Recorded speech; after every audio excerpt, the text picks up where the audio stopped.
Live everywhere on netrootsradio.com.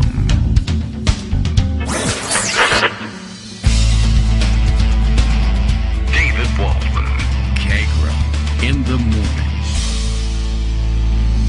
Now, here's David Waldman.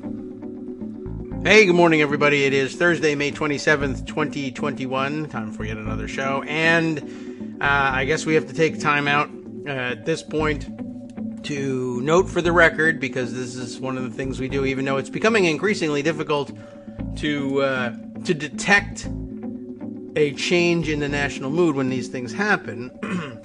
But we are, technically speaking, and in a very real sense, under the cloud of yet another mass shooting today. I don't know if it actually happened before we should have, before yesterday's show, such that we should have noted it on yesterday's show. I don't have the exact details, and that's because, well, I think we're kind of nearing that point now where mass shootings kind of don't make the ripple that they used to in the news these days. It's not like it was a very active news day.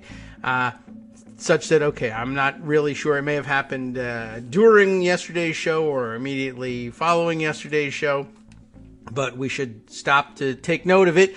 I have handy here the local ABC News affiliate report on it, which kind of makes the point in the headline here. San Jose VTA attack is the 18th mass shooting in California this year.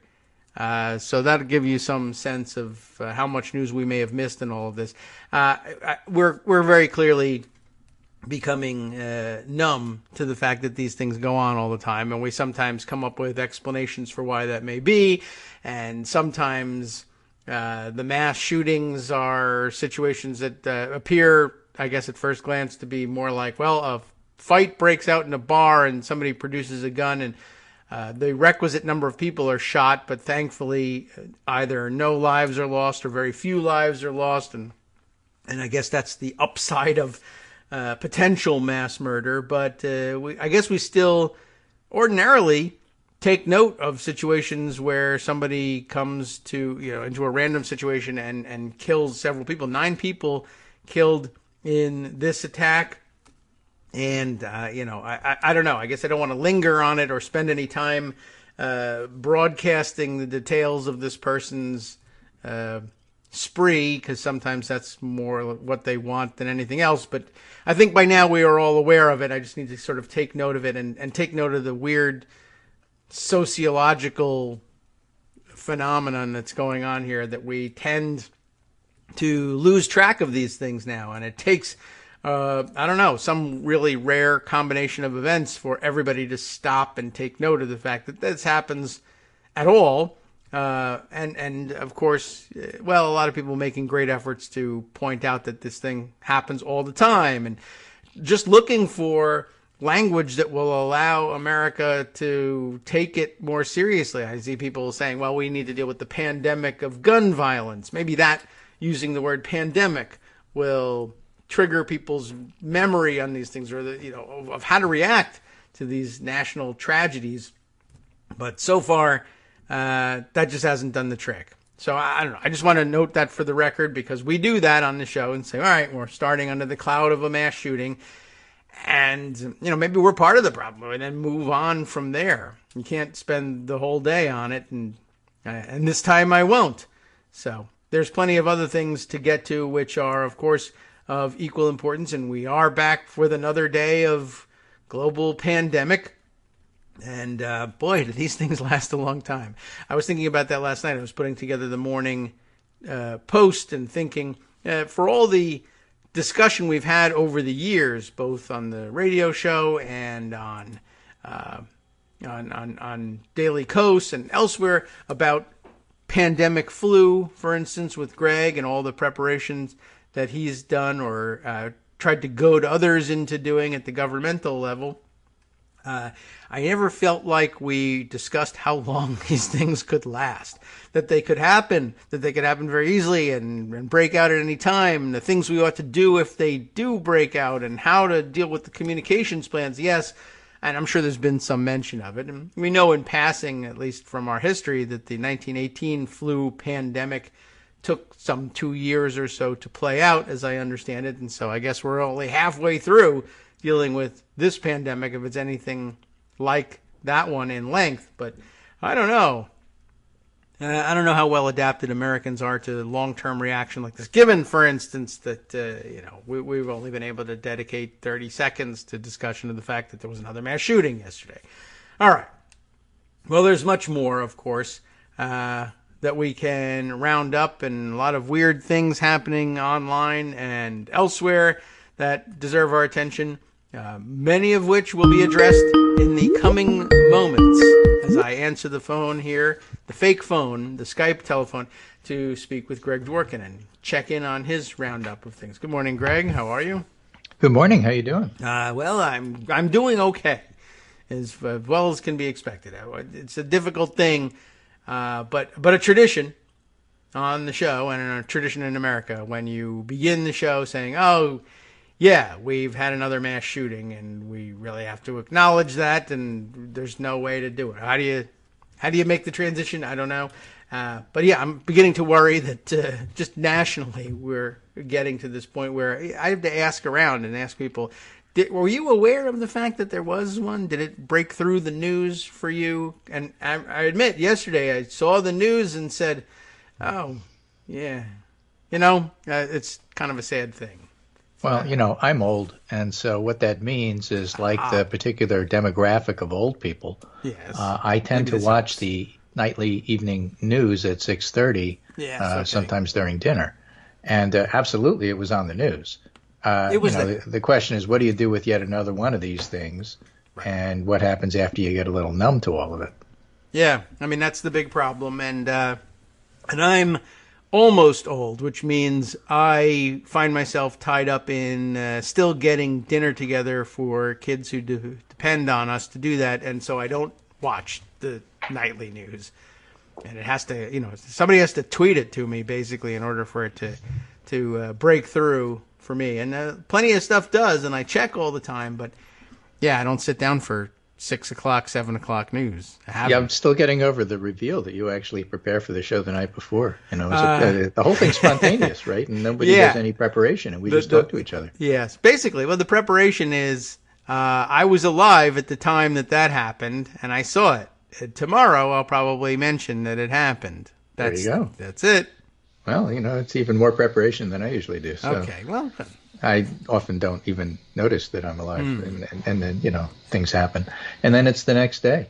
Right. So there is stuff in the news. One thing that was interesting that is a topic we don't often talk about that much, but caught my ear because it actually made NPR. Oh. And that is that ExxonMobil had a challenge to some board seats that were up for election. Oh, and well, climate activists were competing for the nice. board seats. Sure, they should. And they won. All right. That's unusual. Wow, that is unusual. Usually they get squashed. But right. At least 2 out of the 4 board seats were won by climate activists, and they're still counting. So it may even be more. Oh, and so Exxon didn't want them on the board, and there they are. And so what they're going to do is try to get the large oil company to do a little bit more with clean energy. That would be great. Which will be a win-win. It's the way you're supposed to do these things. Wow, things might work the way they're supposed to. That would be weird. That would be weird. So, for all of you out there cynically saying, oh, well, nothing matters, nothing changes. Well, actually, sometimes things change. Yes, sometimes they do. As a matter of fact, maybe today I should open the window, and we're not going to get a lot of chances to have cicadas on the show, but they're beginning to break through now on the sound for us. Well, another thing you have to be careful about, though, when you open the windows. Yeah. Flies. Oh, yeah? Somebody apparently opened the window on Fox News when Ted Cruz was there, and a fly crawled on his lip, and then he ate it. Well, now why? And that, I don't know why. Is why the hashtag Toad Cruz is trending this morning. Just in case I did see that. I didn't know what the hell that was. Well, I sent you the picture. It's okay. Gross. So I'm just telling you, things happen. I just figured people were like, he's a toad. Other things that are going to happen in the news today that I think are going to be important. I think today's the day, that the January 6th, commission's going to come up for a vote in the Senate. Oh, It'll probably be rejected. We get a chance to see how they anguish over voting no. Remember, McConnell has two ways of voting no. One is no, and the other is, I don't know, I have to think about it, no. Oh, here he did that. It's bad, and there is going to be a political price to pay for this. And people say that, all the time they're still in power. Well, actually, they lost the White House, and they don't have the House of Representatives. And, this more than makes them look bad. The mother of Brian Sicknick, one of the cops that was killed on that day, is trying to talk to Republican senators, and they're either refusing to talk to her or blowing her off in one way or another. And this is, again, one of those topics I have to remind our listening audience that media was in the building on that day, and they were traumatized along with others. And so they're not giving up on this, and they continue to make this a story. The mass shooting is like, okay, do you really want to do this again? We just did this 3 days ago. You really want to do this again? We just did this a week ago. Biden will say something, we'll cover it, and then we'll move on to the next thing. But they were in the building that day on January 6th, and they are not likely to just let it go. Well, I hope not. They ought not to do that. None of those stories should be let go, but this in particular, they're not going to do it. Yeah. But the vote today, I imagine, again, this too I haven't really tracked, but is it a cloture vote they've got scheduled? I should just go and check. I assume. I don't know. It's my guess. I assume it's a cloture vote because that's what they usually do. Yeah. I assume so they need 60 because of reasons. So they say. And Lisa Murkowski, Mitt Romney, and Susan Collins are potential votes for the Democrats. Murkowski might do it, and the other two, who knows. Sure. But that's not enough. And what does not enough mean? Democrats are perfectly willing to not only make this a campaign issue, but then start putting pressure on Sinema and Manchin to do something about the filibuster because of it. Yeah, well, that would be nice. We know that pressure's been there, and they're... Well, the pressure's going to ratchet up times 100 today. Okay. And Manchin and Sinema have been pleading with their Republican colleagues to please play ball and go along. Yeah, come on. They're not. Guys. So now what? So that's what we all get to see. And for all of you who say, well, nothing will happen. Again, nothing happens until something happens. Yeah, well, that's true. Let's have that happen then. I'm ready. Otherwise, talk of disappearing stories. There are some stories that, in fact, are disappearing by design. Oh. I have two of them Conspiracy here. theory. This one is in Axios. QAnon is disappearing from online view, basically for the same reason that Donald Trump is disappearing from online view. Oh, you get kicked off platforms, and then you can't see him. That's like tearing down statues. How will we teach our children? Well, he'll do something to make himself back in the news because there's rumors that he's going to start rallies again. And Politico, the morning newsletter, basically says Republicans hate the idea that he's going to do rallies again. They're trying to convince everybody, including themselves, that the 2022 election is going to be on Biden, not on Trump. And Trump is saying, I'm not having no part of that thinking. Yeah. Okay. I wonder how my first question actually became how will police departments respond to the request for additional security? And will they say, we didn't get paid for it last time when he was allowed to be on social media and was president and had a campaign and everything. Now there's nothing. And he says he'll pay us, Tuesday for a hamburger today. Should we do this? Well, he's a white guy, so yes. Well, he's orange. But all right, well, close. He's in the white that family. passes for white. Yeah, right. That's on the little chart that they check you for terrorism. Yeah. Okay. Yeah. Phylogenetically speaking, he's in the white classification there. So we'll give him a mulligan on that, the way he plays golf. So this is a story from Axios. Why QAnon is disappearing from online view. Wow. Researchers analyzed more than 45 million mentions of QAnon catchphrases and related terms from April 2020 to April 2021 on both mainstream platforms and alternative ones such as Gab and Parler, including things like The Storm, The Great Awakening, Save the Children, I Love and Hitler, WWG1, WGA, where we go one. Right. Right. Remember is that? Is that a platform now? Okay. Well, it's a catchphrase you can search for. Oh, yes. All right. I see. I'm like, did they start another thing? All right. Okay. Yeah. And these terms are just disappearing. Well, Good. And while the volume of QAnon WG. content on the right-wing Parler and Gab did increase, the researchers concluded the sites didn't absorb the QAnon conversations that mainstream platforms shut down. And that's because the alternative sites face their own cutoffs and back-end service providers like Amazon Web Service. Yes. They need to do more of that. So public posts where fringe groups gain new adherents, that's why it's important. It doesn't mean that they go away, but it puts a huge dent in their recruiting. Yeah. That's why it matters. Yes, okay. I'll take it. I mean, you can't just disappear them. It'd be great if we could. Right. But you now, flip side of that coin, yes. And this one is in 538 by Kaylee Rogers, why militias are so hard to stop. So militias can do a lot of advertising and platform chatter that QAnon can't do anymore, interestingly enough. Oh. And part of the reason is that for law enforcement, for example, for others, the way 538 phrases it, when trying to curb the worst of militias, law enforcement inevitably run into questions of constitutional rights, the right to assemble, the right to bear arms, and also trying to keep communities safe. And how do you know who to go after? How do you know when to go after them? How do you know when to stop them? Well, if they try to kidnap the governor, that's a clue. All right, let me write that down. Okay. But you really like to do it before that time. And because people still argue about, well, you can't use the word militia, that's not quite right.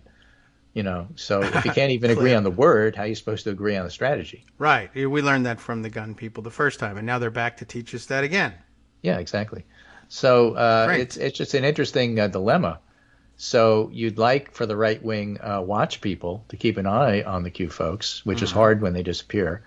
And you'd like to keep an eye on the militias, which is hard because even if you keep an eye on them, there's not much you can do about it according to the Constitution.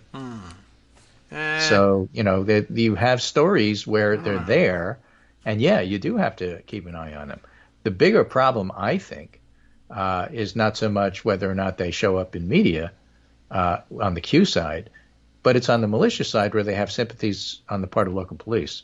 That's really where things get really dicey. And so that's the part that you do have some ability to do something about.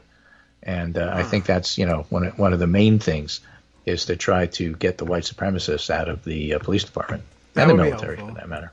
Yes, and they are involved in both heavily. Lots of good reporting in the last couple, well, actually stretching back a couple years on that topic. So unearth that work and revitalize it. It's a good idea. Right. Good project.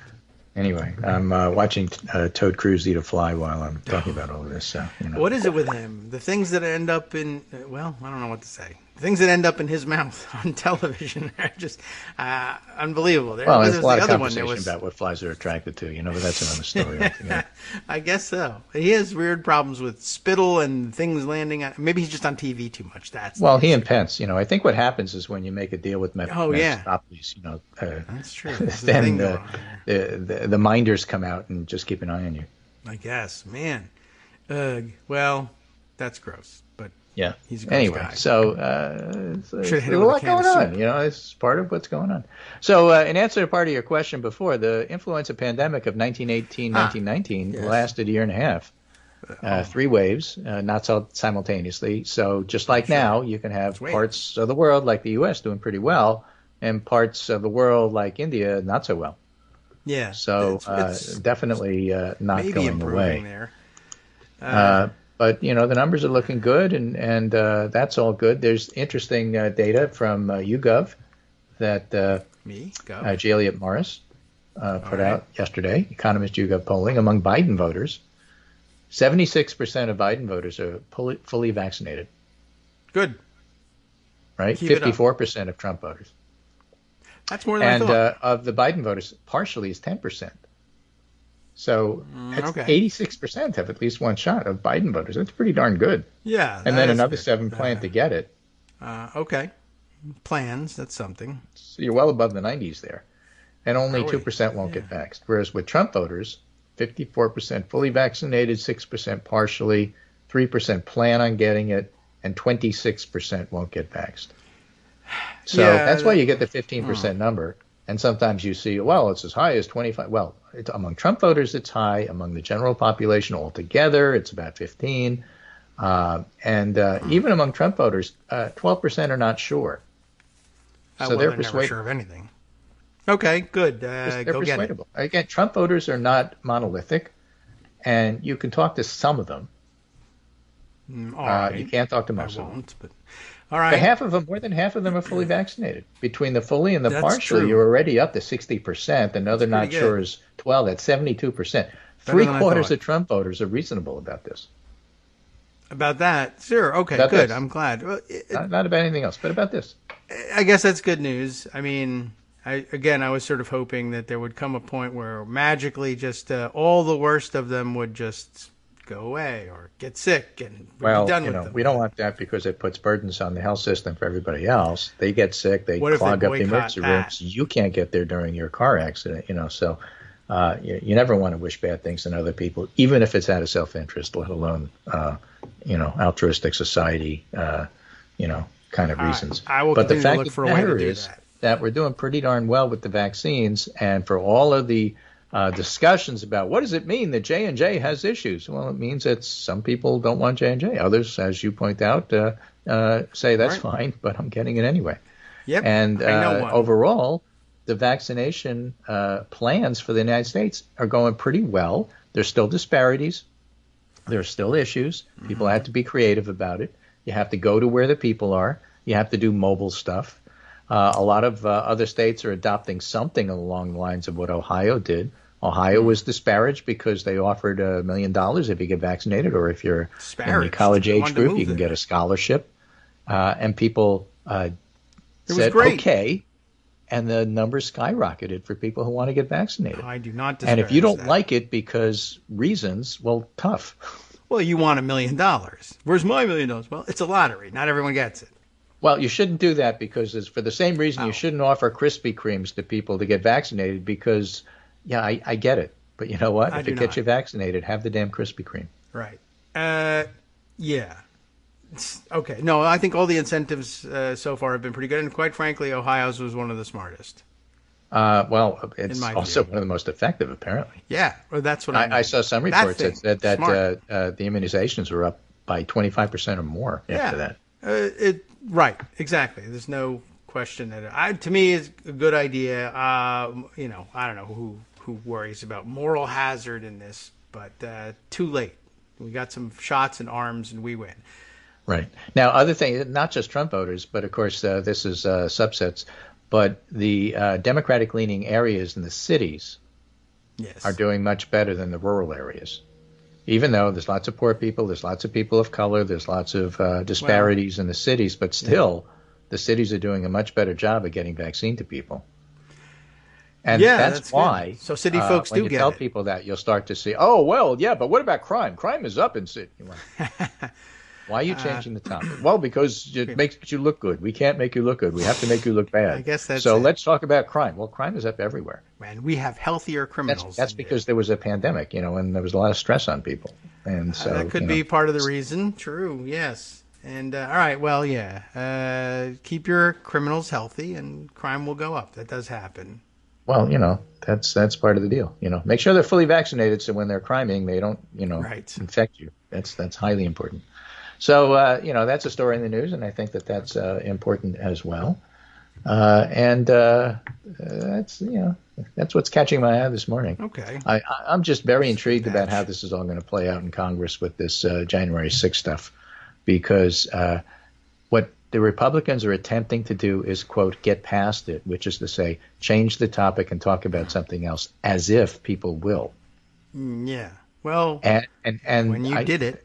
They're just not very smart people, because first of all, plenty of folks don't want to change the topic, including the reporters, but also Donald Trump, who drives the conversation amongst the Republican voters.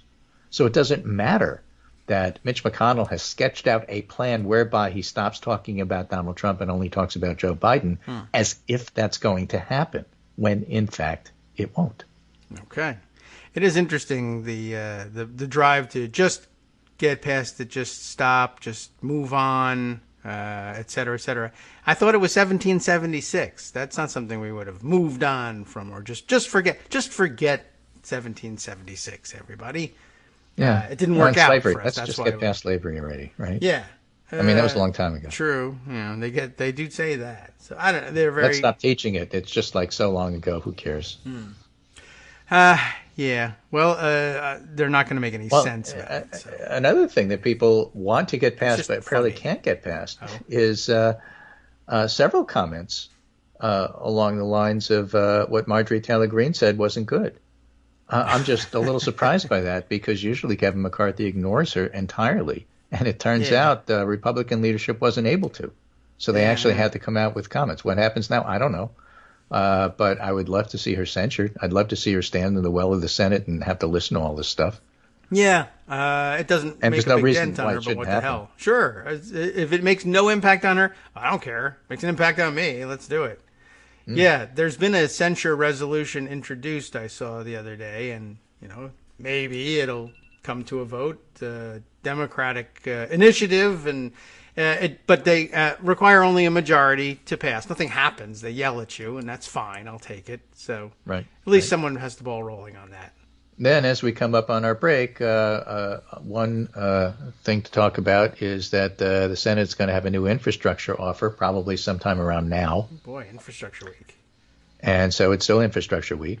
And then maybe we can talk, I don't know, there's still the Wuhan lab leak theory. Sure, lots more happening there. Yeah. Tell me about what Armando said yesterday. I didn't have a chance to yeah, okay. I'll try and remember that. I have 2 minutes to try and refresh my memory about that. Well, that's why I'm telling you now. Okay, thank you for This is the kind heads up. of detailed preparation we do for Right. the show. We were talking about prep before, and somewhere I'll have to find that note about who filed the censure resolution so that we can watch it not happen for a little while. Then happen all of a sudden. Good. All right. We'll sort that out and be right back. Hi, I'm Scott Anderson, the guy that writes the daily summary for this show, Kagro in the Morning. Thank you to everyone that supports this show. Many of you send donations through PayPal, Patreon, Square Cash, Radio Public, and so on. Some of you write your own essays and send them in, or read articles with your own commentary. We appreciate it. Now, some of you are listening to this and thinking, I'd like to help, but isn't there something I could do that wouldn't require money or effort? Why, yes, there is. You can just like us. On Daily Kos, they call it the recommend button. YouTube has a thumbs up. There are hearts and likes and love buttons. Tap our love button. Tap our love button every day. Share our shows and summaries on Facebook and Twitter, YouTube and iTunes, Stitcher and Amazon. Most of these places allow you to write a review, so a sentence or two would be great. Recommend us to social media, or tell your friends to listen to the show. You aren't just helping us, you're helping them find their new favorite thing to listen to. You could change the world. So thank you in advance from me and everybody else in the world.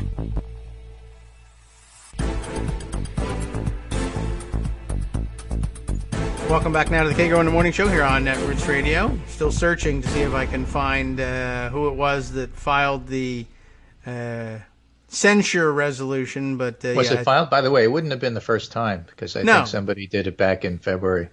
Yeah, and it may be the same one. They're filing censure stuff on her all the time. I don't know whatever happens to it. Yeah, well, she keeps doing things, and so it's worth doing. Keep filing it, but there's other business, and every vote takes so long, and everybody kind of knows she's a pain in the ass, so they go along. But I think eventually they'll find a spot to consider this thing. And again, all that happens is you get yelled at, but it's worth it. And just, I guess, for the same reason people keep mining her Facebook page and looking at old videos of her doing stupid things, and it helps illustrate the pattern anyway. I think in the last couple of days somebody dug up something else from before she was elected. She went to the local county supervisors or town council or whatever, and she made a anti-tearing down statues speech in which she offered, by way of validation of her point, is even if there was a statue of Hitler, I wouldn't tear it down, because how else am I going to teach my children about something about how to, I don't know, worship Hitler, I guess. She also mentioned Satan, who has very few statues, I think, publicly erected in his honor, but neither would she remove the hypothetical statue of Satan, because, as you know, that's the only way you can teach history. Many of you probably remember that you only know about I don't know what, the Statue of Liberty, and that's it. That's the only history you've been taught, and the reason is statues. Right. She's terrible. Well, turning to the question that Armando was addressing on the show yesterday, I guess, which is the Wuhan lab leak theory about how the virus spread. Mm-hmm. Here's the thing. We don't know anything about what actually happened. All right. The end. Okay. And in the absence of knowing what happened, there's all sorts of speculation. Part of the reason that initially, when it was discussed that there may have been a lab leak, is that immediately got conflated with, well, they did it deliberately and it's a bioweapon. Yes, and that's that what was got the point. Squashed immediately, because there's no reason to think that. That's different than there was an accident. That is different, yes. But the messengers who were but the most messengers enthused immediately turned around and started being incredibly racist about it. Let's call it Kung flu. Let's call it the Wuhan flu, and et cetera, et cetera. That's why people ignored it, because it was crazy. And that's why people ignored it. And so go back and try to do revisionist history and say, well, we shouldn't have been so quick. You got to remember the context. Remember context? Yeah. Context is what the reporters are supposed to give you. Oh. So now that's why the reason that it's gaining more attention is because we still don't know anything. And there still isn't any information. But that also means that we haven't found the natural source from whence this came. And because we don't have the natural source from whence this came, then the lab leak theory looks at least plausible, which is, again, different than bioweapon stuff. So if you're looking at lab leak theory, which all along, and I know I had mentioned on the show people that study this for a living, the epidemiologists have said, you can't completely rule it out, but we don't really have any evidence for it. You can't completely rule it out is not the same thing as, oh, well, it was immediately poo-pooed. What was poo-pooed was the racist stuff and the bioweapon stuff. So let's not go back and do revisionist history. Yes, and another point I think would fairly reflect what Armando was saying yesterday was that in very much the same way we've seen before, it became this latest round of revivalism became despite what you may think of him, you got to hand it to Tom Cotton because he blah blah blah, and he did remind us under no circumstances do you ever have to hand it to Tom Cotton, right? Or Ron DeSantis, or Donald Trump with his prescient vaccine work that he did on the pandemic. I mean, a lot of stuff happened. It's really hard to do everything wrong. Yes, some of these guys, did something that was not totally wrong amidst the other stuff they did that was totally wrong. Yeah, and it was pretty clear on the what one they were and trying ignore to the do. whole big picture is just crazy. You do that for political reasons. It's not because you're actually doing analysis. Yeah, and that's the bad part of it, is it ends up becoming groundwork for the Trump had it right and liberals won't admit it theme, which is not. Oh yeah, well, what about crime? Anyone's interest. I guess so. What about Trump's crime? Why don't we look at that? I don't know. No, that's actually heating up. So okay, it'd be pretty people interesting to see what New York State does with that. So yes. Lots of speculation about what that means, and that's not going away either. It's true that if he's indicted and if he's thrown in jail, which would take Alan Weisselberg flipping and saying, "Yeah, Trump told me to do it," his base would still vote for him, but nobody cares. Okay. Right? You can't win with 25% of people voting for you. What you can do is you can disrupt and you can make a lot of trouble for everybody else. And that's why Republicans are terrified of him. But, the rest of the world is not terrified of him anymore. That's good. And part of that is deplatforming. That does help. Right. And that's why it was just so interesting to read the Politico playbook this morning about how Republicans vainly, hopefully, wistfully hope that if he does these rallies, people will get bored. They're not going to get bored. It's, that's like people get bored of the Beach Boys doing the greatest hits tours all the time. They still attract people because the people that go want to hear the greatest hits. Well, they would get, there was plenty of reporting of the people getting bored at the rallies last time, but they go. You have to go in order to be seen being bored, I guess. But then they give money and then they vote for him. And then they plan malicious stuff and then they, do January 6th. So, that's really the question in terms of it has that kind of juice. So, again, that remains to be seen. Okay. Well, we will remain and try and see it. The answer, by the way, has been found now on the censure resolution, the one I'm thinking of anyway, filed by Brad Schneider. I guess this was a report from Tuesday on a plan to introduce a censure resolution. Yeah, he was on Morning Joe saying he was going to do this. So this may be a new round, and there may be others filed. It's a new one filed. because back in February when she was thrown off her committees, they introduced some censure stuff, but I don't know if that actually went anywhere. Well, we can look that up too. But Brad Schneider, the latest to say that he would file one, this one being specifically over the anti-Semitic comments comparing House mask mandates to the Holocaust, which, by the way, she insists is technically untrue. I never said that masks were the Holocaust. I said masks were the yellow stars, which are, of course, most closely associated with the Holocaust. But I didn't say the word Holocaust. So therefore, I was just talking about the precursors to the Holocaust, which, okay, whatever, you're censured. Shut up. Right. I didn't say Hitler was good. I only said he was a good painter. Right. Not bad. Just, whatever. And an excellent vegetarian. Yeah, something along those lines. All the vegetarian trains. So apparently, while we were speaking, the Republicans came back with a counteroffer. It's $928 billion, so it's short of $1 trillion. And Biden wants 1.7, and he wasn't too keen on the Republican package because it didn't have new spending. So naturally, the Washington Post wrote it up as problems on both sides with, we'll see. I see. All right. So, yeah, that's the signal that we're right. Yeah, something along those lines. I think. I'll take it that way. So it is unclear how the White House will react to the blueprint days after both sides put forward a first round of counteroffers that barely budged. For now, talks continue between the two sides. I think basically what Schumer had said is you get to do this through July, then we go ahead and move ahead. All right. Yeah, one of the things we read yesterday indicates that perhaps Democrats are already thinking that infrastructure may stretch out into next fiscal year. So not only past July. Once you get to July, it's pretty easy to stretch to August. Once you get to August, they just leave. So July equals September in many cases. Right.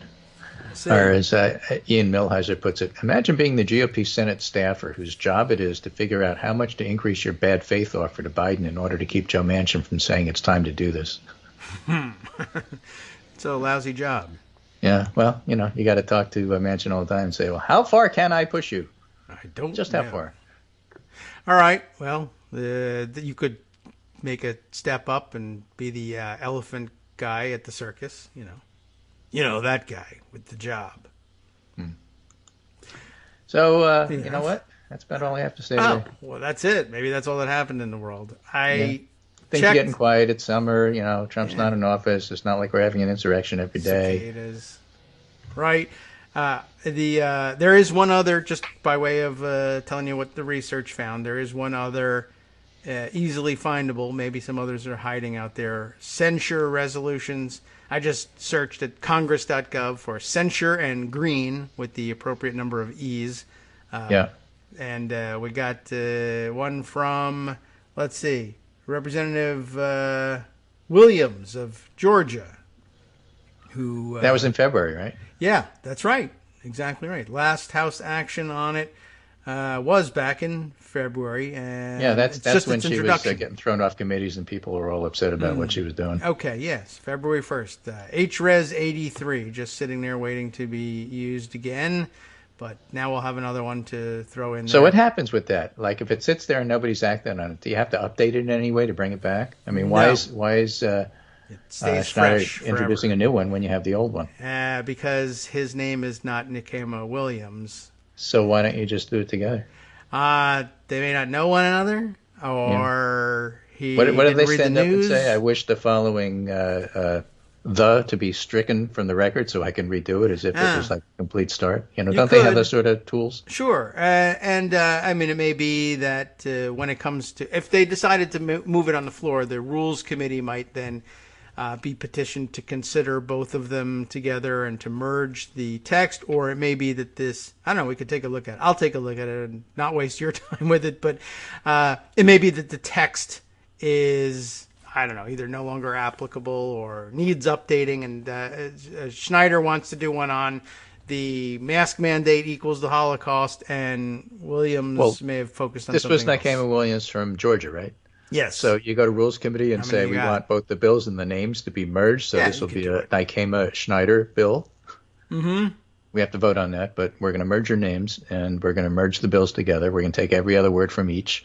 And look, it's just as dumb as some of the stuff she says, so why not? Let's just vote on it. Yeah, well, they could do that because Williams's resolution lists, a history of just take that comments. as a preamble and then add your own latest. Oh, they could surely and then do it. Go ahead and do that. I wouldn't even be surprised now. I can see the original co-sponsors, and I guess somewhere among the original or later added co-sponsors, I would bet Schneider is in there somewhere.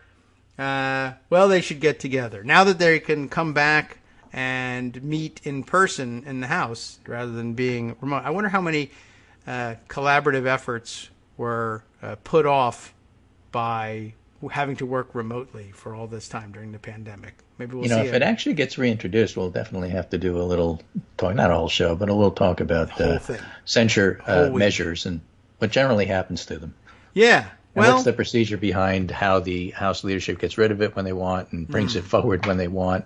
Because it's all fascinating stuff. Yeah, sometimes that's the difference, too. Like if Naima Williams is a known quantity and a good friend of leadership and Schneider isn't, or vice versa, that's or the leadership way asked them to do it, or 100 things could happen behind the scenes you're not even aware of. Right. And before I go, I'll just mention, there's a fellow on Twitter named Dick Nixon. A guy who tweets as Richard M. Nixon, who often has some interesting things to say about baseball and politics. Before he follows you. And today he said, I think they feel they can get Manchin, and it's largely a charade to give him cover. And there's a lot to that. Okay. On January 6th, you mean? No, on infrastructure. Infrastructure, okay. You got to check when it's... too, but I think we're talking infrastructure here. Yeah, okay. I think so. This isn't a new thing, is it? I'm looking at... it's a new tweet from Dana Bash here. It's old news, but new tweet, which means she's still on the beat. Clearly, a frustrated Joe Manchin tells me the following about the 1-6 commission. It's the same thing as yesterday, but I don't know. He said it again today, so I guess... I'm frustrated. Okay, so what are you going to do about it? Right. Nothing. Exactly. Yes, well, it's a frustrating... thing. And I think frustration, that's what the coal miners wanted. And I guess they're going to get it. Okay. Right. Well, we think frustration needs to be represented in Congress. That's right. That's true. Well, I'm frustrated. They sent me there because they're frustrated, and I wanted to let you know I'm frustrated too, and I'm totally representing how they feel. Right. Don't vote for this other guy. What are you going to do about it? He's Nothing. satisfied. They didn't send me here to do anything. They sent me here to be frustrated. And it's working. And it's working great. Yeah. So with that, I'm less frustrated. I think actually interesting things will happen. We'll just have to wait and see what they are. And with that, I'll sign off for Thursday, and we'll be back on Monday. I will be. You'll be here tomorrow. You got a whole rest of the show to do. Another 15 minutes to kill now. Sorry about that. No problem. We can do it. We can handle it. It's not like I told you in advance that you would have 15 extra minutes. It's just the way it happened. What difference would it make, really? Okay, I'm prepared to deal with it. Thank you, Greg. I appreciate it. Have a good weekend. It's a holiday weekend, a long weekend. I guess so. Yeah, when we're back, it'll be Memorial Day. We should do that. I don't know. I didn't really consider whether we wouldn't do it, but everybody will be home. Maybe they'll want to hear us. So we'll be back Monday then, is what you're saying. I guess so, unless someone can convince me the advantage of not otherwise. paying attention is that you do it anyway. Yeah, right. That's my show prep. What's the day? Oh, it's the holiday? All right. Yeah, I guess we'll do a show because I didn't say we wouldn't. All right. Well, we'll do a show until you say we won't. All right. Otherwise, I'll plan on seeing you on Monday, but we'll see what happens. Sure. Okay. Your family might have something to say about it. Right. We'll see. My guess is they will be saying it in bed, and it won't make a difference. And I could do a show before they get out. Right. Okay. Take care, and I'll talk to you at some point. Very good. We'll just have to see when that is. Okay. That's very frustrating. I'm so frustrated, Greg. Okay. What is Joe Manchin saying at the moment, just in case you want to have a record of this thing? Let's see. This is, again, telling it's Dana, right? Dana Bash. What about the 1-6 commission? Quote, There is no excuse for any Republican to vote against this commission, since Democrats have agreed to everything they asked for. I guess this is somewhat news. McConnell has made this his political position, thinking it will help his 2022 elections. They do not believe the truth will set you free, so they continue to live in fear. I mean, again, it certainly doesn't commit to anything.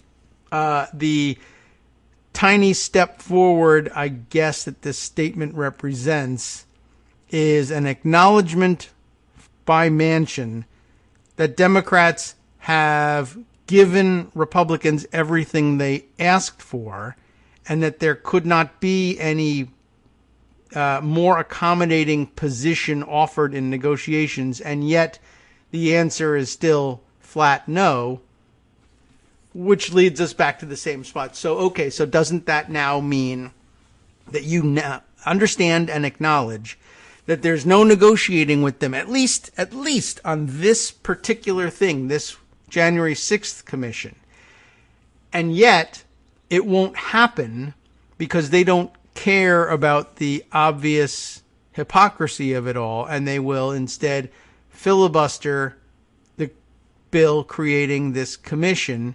And you could, if you wanted to, say, will vote under these special circumstances to do away with your ability to block this bill with a minority and bring it instead to a vote. But you've committed to this position where, now I don't know what'll happen. I guess if you did it, some people in your home state and around the country would say, but you said you would never, and then you just did. At which point you could tell those people, yeah, isn't that frustrating? But what are you going to do about it? Now, that would be fun, turning the tables on them that way. And it would be a fantastic way of dealing with it. For me, personally, because I would be entertained by it. And it might make some good policy, too. I mean, the problem is only maybe. Because really, in the end, what you get is an evenly divided bipartisan commission with the ability to veto subpoenas. And, I mean, I don't know whether it's really a great thing to make this commission this way or not. So I'm not sure what to do about it. I mean, I guess I'd like to win the battle, and I'd love to demonstrate that it is, in fact, possible to find a way to make Joe Manchin vote with the rest of the Democrats on, I don't know how you would put it, whether it's suspending the ability of the filibuster to block the agenda on one particular item or everything forever. I don't think he's going to go that far, but it would be nice to have that win. But then what happens is you create this commission, which really might not even be all that good. So I don't know. I guess mixed feelings about that one. Greg has sent us some other things here. Here's a screenshot of the Joe Manchin quote. But I think, Dana Bash, she's got a screenshot of it too. Everybody's shooting the same screen, I guess. Poor screen. Unbelievable. All right, well, let me put that in pocket so that we can retrieve it later. So, I don't know what to make of it. If there's a cloture vote and the cloture vote fails, and nobody, I guess if nobody makes any motion to simply reinterpret the rules such that we're able to bypass the filibuster here, then you just stuck wondering, what would Joe Manchin have done if? But if somebody does do the thing, this would take some planning. We would probably have some sense of whether or not this was going to go on ahead of time. But maybe not. They could pull it as a surprise. We'd probably have heard about it by now. But again, even if he does it, it's like we say, hooray, we did it. We convinced him to do it on this one thing and maybe nothing else.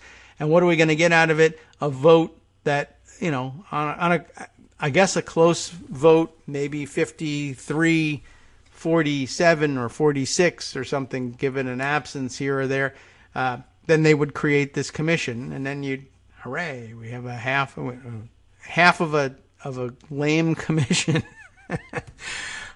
But I guess you got to take what you can get. So we'll see. We'll wait and see exactly how it plays out in the Senate. And in the meantime, I guess we pick at these little droppings and try and decide whether or not Joe Manchin is a reasonable person for being frustrated. I don't know. So not too much to take away from it, but I guess we've parsed that one to death. There's no more to be had until there's a vote on it. All right, let's see. Other things that I wanted to explore. Oh, yes. So let's go back to that resolution. Where's the text again? Again, we were looking at Nikema Williams' 5th District in Georgia and her resolution condemning and censuring both. Wow. Representative Marjorie Taylor Greene of Georgia, a fellow Georgian. That's meaningful. And that would be something, too. It may be the case that in the end, it's leadership's preference to have a fellow Georgian, and a woman at that, lead the charge on the censure resolution. But let's see. I mean, I guess it hasn't been introduced either. So this was Tuesday that he said he was going to introduce the censure resolution, and it's not in the system yet. So I don't know what Schneider's waiting for. Anyway, if you're interested, because it's always kind of interesting to see the details of these things. And it's an interesting list of things that she put together. H-Res 83, condemning and censuring Representative Marjorie Taylor Greene of Georgia, introduced on February 1st, again by Nikema Williams. Original co-sponsors are listed here. I don't see Schneider. There are several of them. A couple other Georgians that I see on the list. I mean, do you want to... does it matter? The sense of who's on it? You should probably take a look at it. I'll put it in the roundup. You can take a look. The resolution itself, the text may be more important than that. Whereas in 2018 and 2019, Representative Marjorie Taylor Greene liked several posts. I mean, it's kind of lame that you have to depend on these things, but it means something these days. Liked several posts and comments on Facebook demonstrating her support for the execution of several members of the Democratic Party. That's starters. Another whereas, April 2018, Facebook commenter asked, quote, "Now do we get to hang them?" Meaning H and O, and not the railways, but rather, I guess they're H. I think they mean Hillary and Obama. Now, Obama, that's his last name. I don't know if you know that. H, Hillary, they're a little loose on the protocols here, but that's what they like to say. H and O, meaning referring to former Secretary of State Hillary Clinton and former President Barack Obama. So now we get to hang them. She liked that too, I guess. Whereas Marjorie Taylor Greene replied in the Facebook comment, "Stage is being set. Players are being put in place. We must be patient. This must be done perfectly, or liberal judges would let them off." Who? I don't know. I mean, she's a scatterbrain, too, on top of this, which makes cases against her difficult. What else? She liked the Facebook comment in January 2019 that stated, "A bullet to the head would be quicker," in reference to the removal of the Speaker of the House of Representatives, Nancy Pelosi. January 2019, she started circulating a petition to impeach Speaker Pelosi for crimes of treason. What else in her obsession here? Called for the execution of Speaker Pelosi in several videos, stating that she was, quote, "a traitor to the country." We should say it in Marjorie Taylor Greene ways. A traitor to the country. She's guilty of treason and should suffer death or she'll be in prison. She's got it all together here in her complaints. This stuff, not good.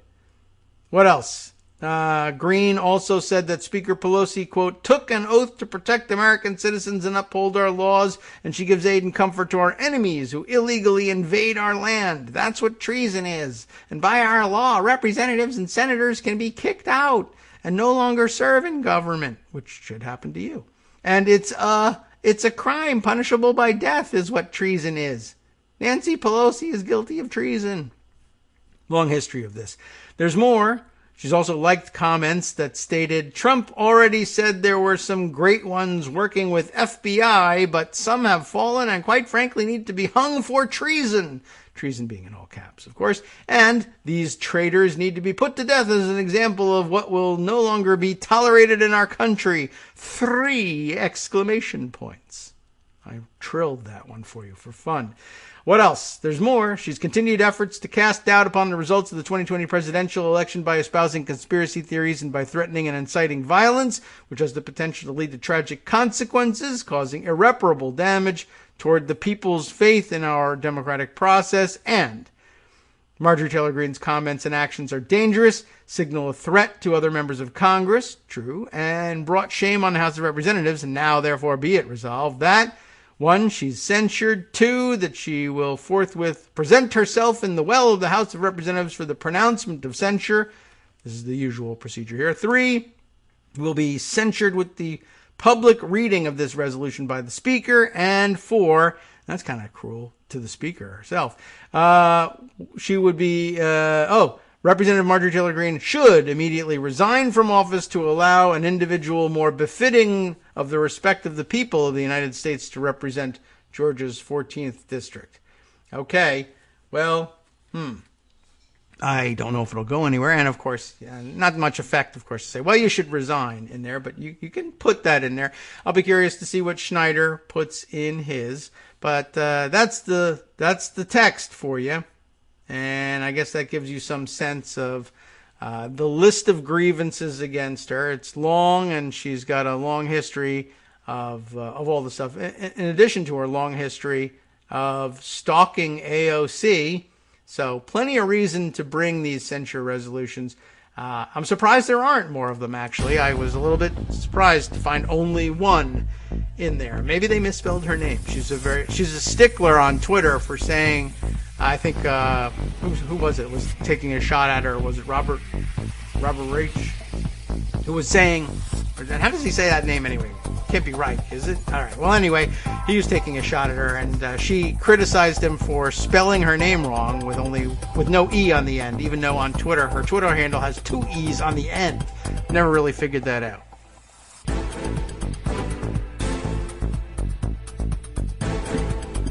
All right, welcome back now to the Kagro in the Morning Show here on Roots Radio. Let's see. I know another thing that had occurred to me as being worthy of at least some coverage was a report. Why is it not immediately available? I must have pocketed a lot of things here. From Raw Story. And, you know, I don't think I have actually seen the original report. They very often, of course, are aggregating news reports over at Raw Story. Where is the one I'm thinking of here, though? Is it possible I didn't pocket this one? I pocketed another one. They've been doing lots of coverage, admirable work in rounding up all the coverage of the various January 6th insurrectionists who have been arrested along the way. And one of the more remarkable ones from yesterday, here we are, the saga of a father and son duo, both in attendance on January 6th and now both arrested as a part of a sweep of, the arrest of 3 people, but 2 of the 3 are a father and son duo, James Douglas Rahm, R-A-H-M, that'd be James Douglas Rahm Jr. and James Douglas Rahm III, Trey, if you will. And these 2 were scooped up, wrapped up in a story that brings us this fantastic headline from Jordan Green over at Raw Story. Father brags he breached Capitol so his son could defecate on Pelosi's desk. Now, no word whether or not that actually happened. And it wasn't a great plan to begin with. But, and I guess that leads us to the, imagine getting yourself all the way to Washington on January 6th with a plan, maybe, to storm the Capitol, and then saying, what are we going to do with this? I know. We can crap on Pelosi's desk. That'll do X, Y, or Z for America. They're not brilliant people. Anyway, this story was kind of surprising, I thought. 3 men, and who cares about the others, really, accused of storming the U.S. Capitol on January 6th, appeared before a D.C. magistrate judge via video conference on Wednesday. There's a lot of things that were a little surprising about this story. I'll tell you what they are. One of the defendants, James Douglas Rahm III, traveled with his father, James Douglas Rahm Jr., who had already been indicted, who has already been indicted. Okay, because that made it sound like he was indicted when he showed up on the 6th, but he's already been indicted. The two of them traveled to Washington to attend the January 6th Save America rally. By the way, couldn't be bothered to travel to Washington for their appearance before a magistrate judge here. That they did by video conference. But for desk crapping, that they're willing to show up for in person. So anyway, they came to attend, the quote Save America rally, and they breached the Capitol together. The families that breach the Capitol together, I guess, also get indicted together. This, according to government filings. James Rahm Jr. posted a selfie on Facebook. I love the evidentiary value of Facebook. With the title Pepper Spray on January 6th, according to a government filing. Asked by another Facebook user if he was present at the storming of the Capitol, Rahm reportedly responded, "Yes, there's more, but by the way, I mean, it's a selfie of himself. Is this the picture? I guess you can't really see necessarily that he's at the Capitol, though you can see a column behind his head, but it's not entirely. If you don't know that's where he is, then you might not guess. But I mean, my guess is that the rest of the comments, oh, we're there, we're patriots, we're going to storm the Capitol. We did storm the Capitol. It was so great. USA 1776 and 76. Were you at the Capitol? Yeah, that's what I'm saying. Sherlock, whatever. I don't know what the context was, but this was an interesting answer, I thought, and it will be helpful in a number of other cases as well. He can be a witness in other cases because were you at the Capitol? He says yes. Do not believe the media.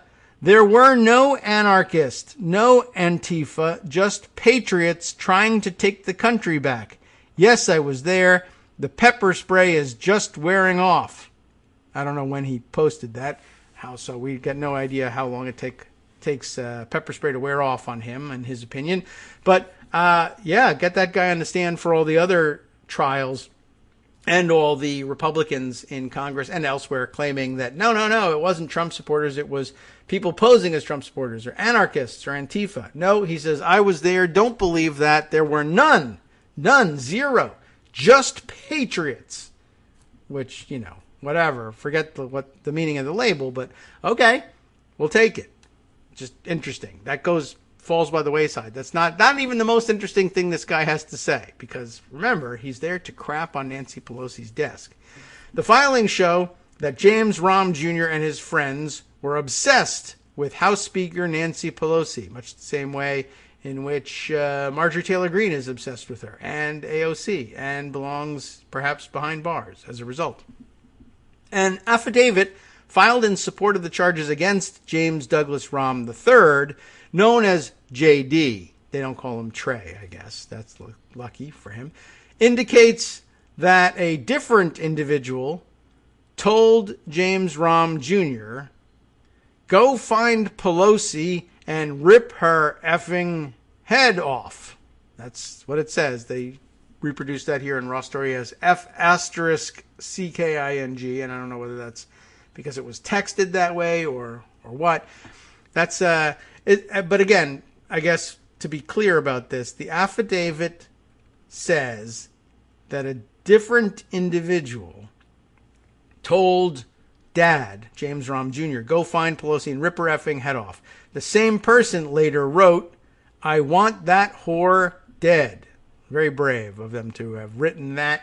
But I guess what's happening here, and I don't think it was clear to me or didn't stop to think about it exactly yesterday, and I guess you're not meant to in the way this is reported, I guess, but the fact is there that somebody else wrote that. He just, I guess, read it. But I don't know whether he read it while he was there or whether that motivated him in any way. I imagine that's what the government is trying to argue. But those aren't his words. So that's something, because that helps explain what else goes on here. In a text message to another recipient, James Rahm Jr. reportedly wrote, now these are his words, "We breached the Capitol." Now this is funny. And then it says, Jay-Z, like the celebrity guy, Jay-Z could crap. He uses the S word here, and here with some asterisk. I don't know whether an asterisk is his typing or raw story, trying to clean things up a bit. But Jay-Z could crap on Pelosi's desk. In the affidavit supporting charges against J.D. Rahm III, an FBI agent surmises that Jay-Z was a voice-enabled typing error for J.D., which is what they call the son here. J.D. is Trey the third. And then it comes out Jay-Z. So that's pretty funny. So poor Jay-Z is running around here saying, how am I implicated in the Capitol riot? All of a sudden, not only am I implicated in the Capitol riot, but they said I was going to crap on Nancy Pelosi's desk. Not really. They think that he meant J.D. And that makes some sense. The government has not presented any evidence that the father and son actually urinated or defecated in Pelosi's office, whether on the desk or elsewhere. So that's good news for them and their defense attorneys. But again, now we have to point out, somebody else said this idea of go find Pelosi and rip her head off, and I want that whore dead. And he said, we breached the Capitol.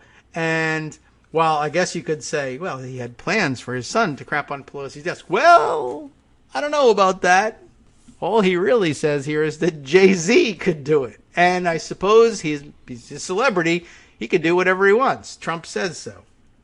So really he was saying Jay-Z is an insurgent who would crap on Pelosi's desk. His son is totally innocent. I'd love to know whether they're going to argue that in court. It wasn't me. I was talking about Jay-Z. According to government filings, this is the third time we've said that in this short story, J.D. Rahm III was away on a skiing trip, because economic anxiety, when the FBI executed a search warrant on his parents' house in Atlantic City, New Jersey on February 5th. How old is J.D. III, by the way, living in his parents' house? But later, he met with agents and provided them with video that he took on his cell phone and GoPro camera. According to the government, the footage shows the group J.D. Rahm III was in overpowering U.S. Capitol Hill police officers to force the U.S. Capitol doors open from the inside. Okay, J.D. Rahm III was among the individuals at the front of this crowd. From the inside. Like he was already in and he was filming another group coming in. About 2 minutes after the doors were forced open, according to the government, J.D. Rahm III's footage captures his father entering the U.S. Capitol.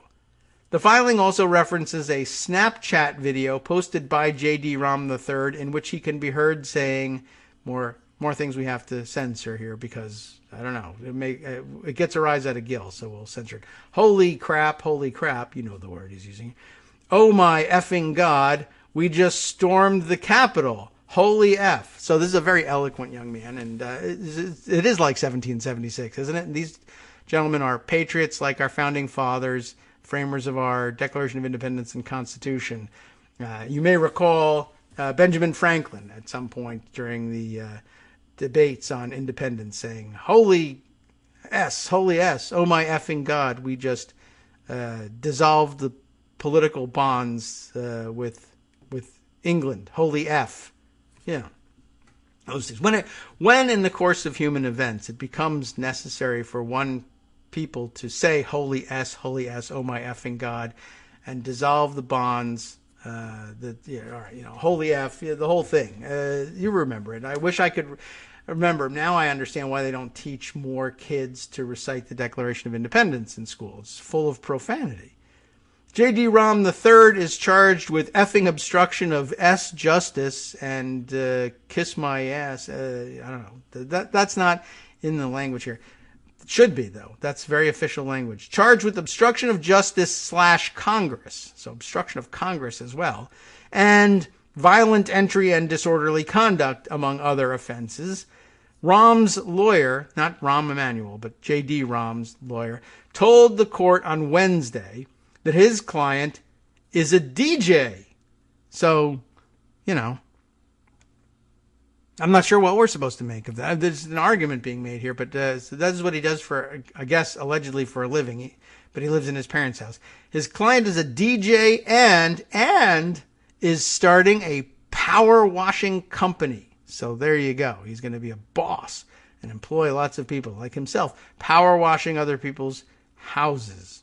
And who knows what else. They're copies of the Constitution, for instance. So it's important, Judge, that you know that my client is a DJ and is starting a power washing company, adding that he travels between Philadelphia and southern New Jersey for business. Now, this is where it got a little confusing for me because, why? Magistrate Judge Robin Merriweather agreed to modify Rahm's conditions of release to allow him to travel between Pennsylvania and New Jersey, because it's extremely important that he be able to DJ and power wash people's houses, I guess. Oh, look at this. I don't know whether it's the text mention of power washing or my mention of power washing picked up by microphones or something. But now the pop-up ad on Raw Story is power washing. Isn't that amazing? Spooky. Anyway, no, I was a little startled by the fact that the magistrate judge is saying, well, one, I'm going to allow you pretrial release at all. And two, that during your pretrial release, yes, let's absolutely allow for interstate travel, because what would we do if people in Philadelphia didn't have holy F, I just breached the Capitol, holy S, DJ at their wedding, right? You got to be able to have that. Otherwise, disaster ensues. But I guess I was thinking last night, well, if you break into the Capitol and there's videotape of you doing it, and you say, I'm going to crap on Pelosi's desk, I want that whore dead, rip her head off, I would say there will be no pretrial release for you. No, and it really doesn't matter whether you're a DJ or not. You're under arrest. Do you understand what you did? But I guess at bottom, the judge is looking at it and saying, well, somebody else said this and somebody else said that. And Jay-Z was the one that was going to crap on the desk. So maybe it's okay.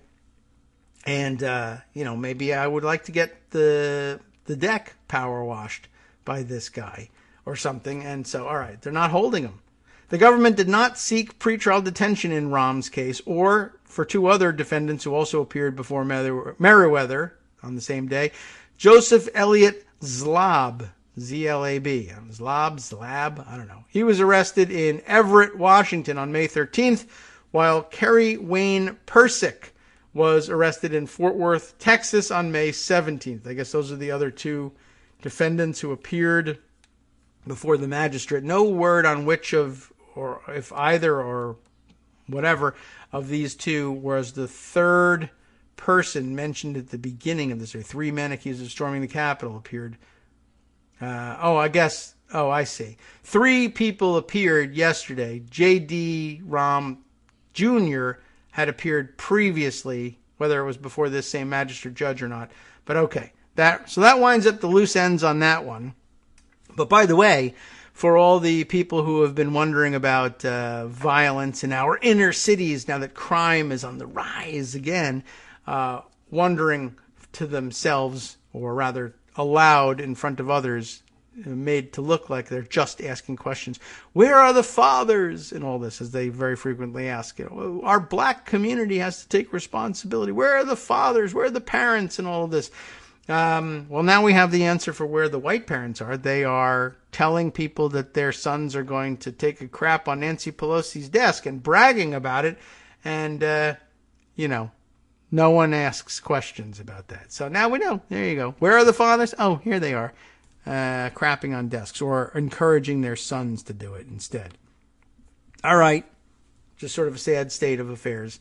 But you knew that. What else have we got here to share with you? Let's see. Other things that we parked for discussion for today. Let's see. There is this bit of news on the Wuhan front. Adds something of a twist, and I don't know what they were trying to do. People who hate the Hill will see this as anti-China Biden propaganda, I suppose, because of the headline. But the article itself, I think, explains things nicely. The Hill here just citing CNN's reporting, though. Biden shut down Trump, Pompeo effort to prove Wuhan lab theory. Michael Schnell reports for The Hill here, I guess reflecting the reporting of CNN. And to me, the answer is all here in the headline. Why would he shut something like that down? And the answer is because it was a Trump-Pompeo effort. It wasn't that they were really necessarily trying to prove the Wuhan lab theory so much as they were trying to lay the groundwork for verbal attacks on China and to blame them for the virus so that Trump didn't have to accept blame for inaction in the face of the virus. And that still hasn't been logically worked out, right? If they did invent it in a lab as a bioweapon and released it on purpose, why couldn't this president coordinate a response to it? I don't know. And I guess the theory is supposed to be, well, how do you respond to, it was an attack. Of course it was highly damaging. By the way, as bioweapons go, I guess either one of the lamest bioweapons ever. I mean, remember, Marjorie Taylor Greene is running around saying 99% of people survive, which is not really all that great of a number. She just doesn't really understand the numbers. But as far as bioweapons go, 99% of the people probably shouldn't be able to survive your bioweapon. Crappy bioweapon, unless you were being very devious. And there's a realistic, scenario, I guess, in which you could claim, well, if you develop an actually super effective bioweapon, it actually kills a tremendous number of people infected, like much higher percentage, designed as a poison, as a true bioweapon. Well, that would be, how do you not expect to be counterattacked for something like that? However, what if you released something that was kind of like, that had flu-like symptoms such that it would induce the genius Donald Trump to conclude that it was really the flu or something like the flu? How do you go from, well, it's just the flu or it's a hoax or most people survive it, to, no, this is something we actually have to bomb China for? So it might be quite clever. And you say, well, we'll inflict plenty of economic and social and political damage on the United States and then walk away from it. I mean, that might be everything you can get away with right up to the line without actually having retaliation visited upon you. It's, well, anyway, they don't make enough of a good enough case for that at any point. And Pompeo and Trump were, of course, looking to deflect blame more than anything else. This was the subject of Armando's rants and discussions yesterday. I think he makes a good point with this. So what does the Hill have to say? The Biden administration has reportedly shut down a discreet State Department operation launched by former President Trump and his Secretary of State Mike Pompeo, which is enough reason to get rid of it, to prove the widely disputed theory that the COVID-19 virus originated in a lab in Wuhan, China. CNN reported Tuesday, maybe you should take a look at their article on it, that the current administration ultimately halted the effort over concerns regarding the quality of the inquiry's work, according to three sources familiar with the decision. And in fact, the CNN headline on this one is Pompeo-led effort to hunt down COVID lab theory shut down by Biden administration over concerns about quality of evidence, which is a slightly different message than quality of work. And we ought to investigate which one it is. Individuals who were involved with the probe, which began last fall, told CNN that the operation was initially a genuine attempt to investigate if China's biological weapons program may have played a larger part in the pandemic's emergence in Wuhan. Soon after its launch, however, the investigation became the subject of disagreement inside the State Department, with some worried that the probe was an element in the Trump administration's wider effort to blame China for the pandemic. Yes, and to handpick facts to help bolster a theory. The effort's operations were shuttered after the Biden administration officials were briefed, after Biden administration officials were briefed on the probe's key findings in February and March.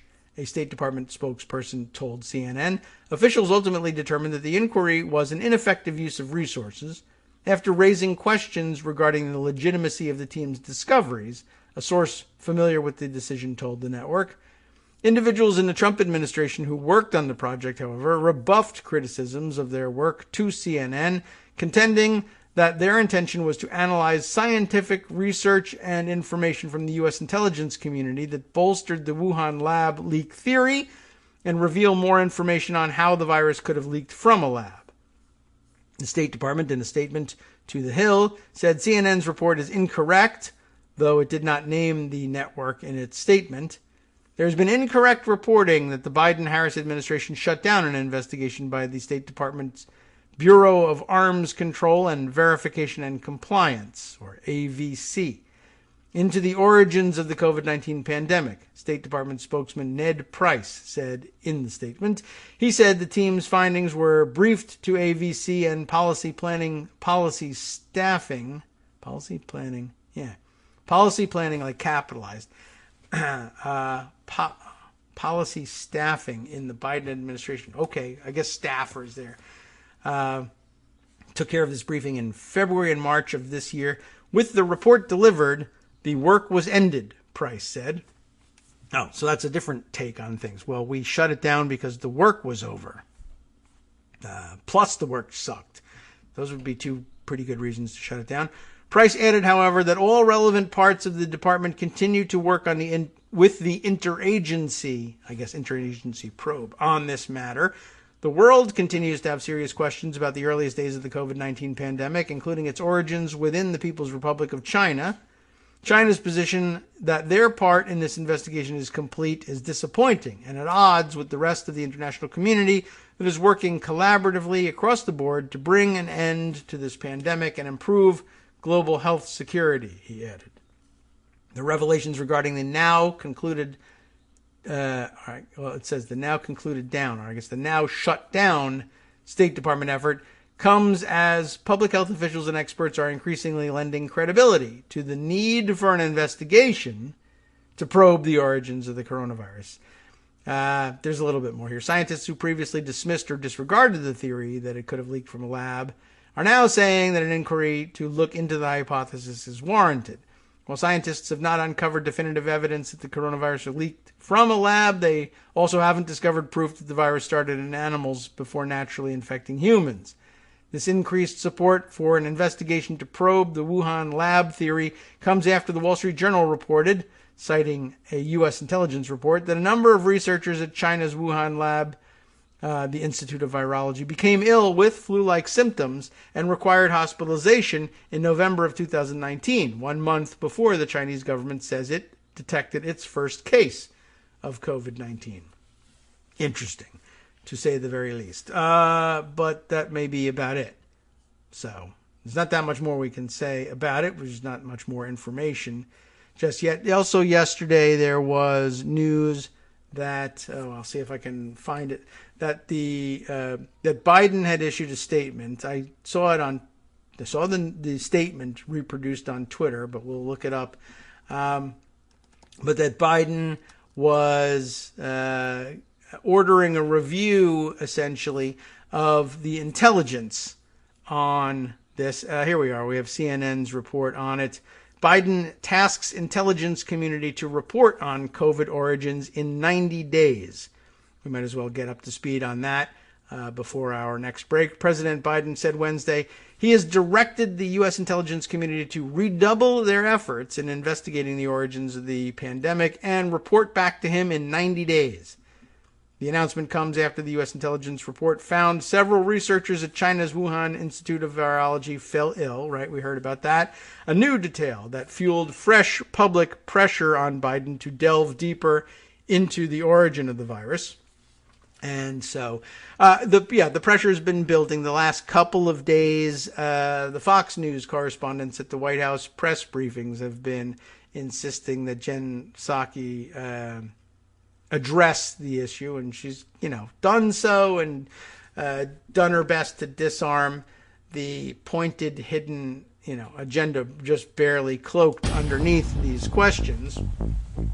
And that's a necessary part of it. And to say, look, we're cooperating with an international investigation. So now we have this. The president says, report back to me in 90 days whether there's something there. I think that's a fine way of handling it. Again, just thinking back to what people were saying at the time when they were saying that it started in China, the same people who now say, oh, it was definitely a lab, were at the time saying, shut down all the wet markets because they sounded so exotic and dangerous.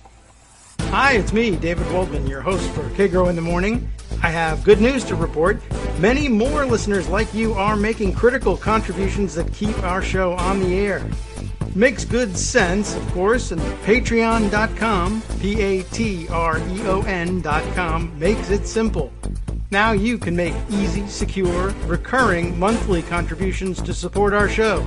Patreon.com/KagroX gets you straight to our donation page. Maybe you'd like to thank us for helping keep you sane during the Trump era. Maybe you're looking forward to in-depth explanations of what's going on in the Biden administration. Whatever it is that keeps you listening, we need your help to keep bringing it to you. And hey, if you happen to prefer using PayPal or even the Square Cash app, we're up and running with those options too. Thanks again, everyone, for all of your support. We literally could not do this without you. All right, welcome back now to the Kagro in the Morning Show here on Netroots Radio.